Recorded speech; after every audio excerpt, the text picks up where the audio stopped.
Hello बच्चों, आज हम प्रेजेंट कॉन्टिन्यूस टेंस के बारे में पढ़ेंगे। प्रेजेंट कॉन्टिन्यूस टेंस जो कि वर्तमान काल में ही आता है।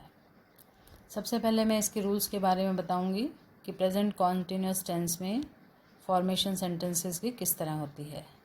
सिंपल सेंटेंसेस में हम सब्जेक्ट प्लस इज़ या एम या आर प्लस वर्ब की फर्स्ट फॉर्म उसके साथ आईएनजी प्लस ऑब्जेक्ट लगाते हैं।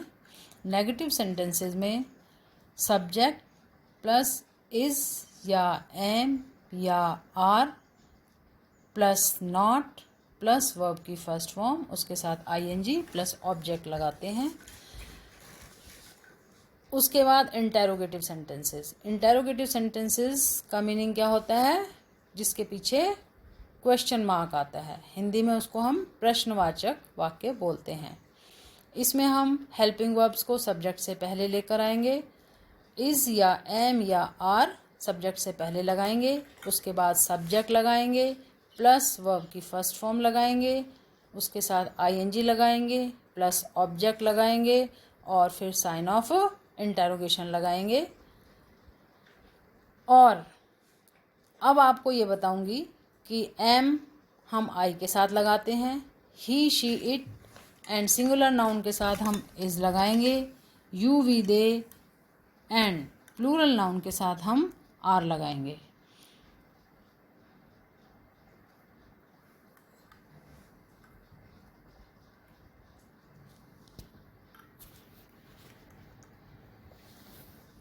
इसके बाद अब हम आपको इसके यूजेस के बारे में बताएंगे।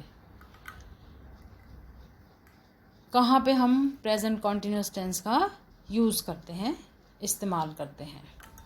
What is happening at the time of writing और स्पीकिंग।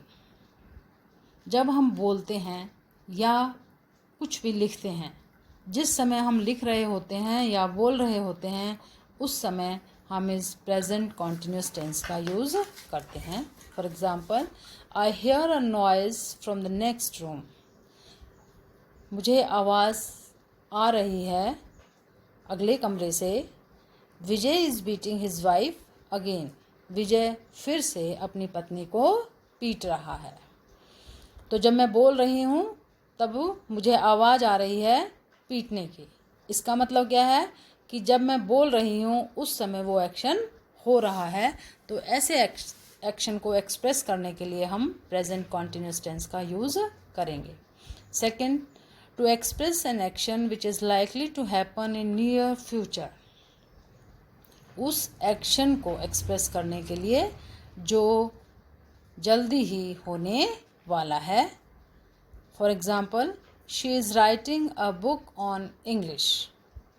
वो एक बुक लिख रही है इंग्लिश पर। तो वो क्या है कि अभी लिख भी रही है और आगे भी लिखेगी।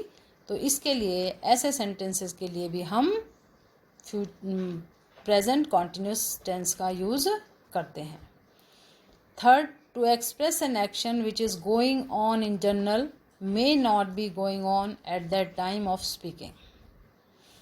उस एक्शन को एक्सप्रेस करने के लिए जो कि अभी चल रहा है, लेकिन हो सकता है कि जब हम बोल रहे हों तब वो काम नहीं चल रहा हो। For example, my brother is coming next week. My brother is coming next week. मेरा भाई अगले सप्ताह आ रहा है। तो अगले सप्ताह आ रहा है, वो अभी तो नहीं आ रहा है। लेकिन इस तरह के सेंटेंसेस के लिए भी हम प्रेजेंट कॉन्टिन्यूस टेंस का यूज़ करते हैं। अब इसकी एक्सरसाइज कर लेते हैं ताकि आपको क्लियर हो जाए। The workers dash repair the road at present. अब एट प्रेजेंट आ गया। एट प्रेजेंट का मीनिंग क्या है? अभी, इसी समय, वर्तमान समय में। The workers are repairing the road at present. जो मज़दूर हैं वो इस समय सड़क बना रहे हैं। तो इस समय वो काम चल रहा है इसलिए इसमें हम प्रेजेंट कॉन्टिन्यूस टेंस लगाएंगे। As at it good weather, as it is good weather, children dash play in the garden. As it is good weather, children are playing in the garden. क्योंकि मौसम अच्छा है इसलिए बच्चे गार्डन में खेल रहे हैं। Third, the doctor is examining the patient in the next room. Doctor अगले कमरे में पेशेंट को देख रहा है, मरीज को देख रहा है। Do not make a noise, the baby is sleeping in the cradle. शोर मत करो, बच्चा पालने में सो रहा है। नेक्स्ट सेंटेंस, साइलेंस प्लीज, चुप हो जाओ। The students are writing their examination in the next room. विद्यार्थी दूसरे कमरे में अपनी परीक्षा दे रहे हैं। आंसर की नीचे इसमें दी हुई है। फर्स्ट का आर रिपेयरिंग, सेकंड का आर प्लेइंग, थर्ड का इज़ एग्जामिनिंग, फोर्थ का इज़ स्लीपिंग, फिफ्थ का आर राइटिंग। तो अब आपको पता लग गया होगा कि प्रेजेंट कॉन्टिन्यूस टेंस हम कहाँ पर इस्तेमाल करेंगे। हिंदी में अगर आप इसकी पहचान जानना चाहते हो तो हिंदी में जिस भी वाक्य के अंत में रहा है, रही है, रहे हैं आदि आता है तो वो प्रेजेंट कॉन्टिन्यूस टेंस ही होता है। जैसे मैं खाना खा रही हूँ, वह खेल रहा है, हम म्यूज़िक सुन रहे हैं, वह बगीचे में पानी दे रहा है, मोहन जा रहा है।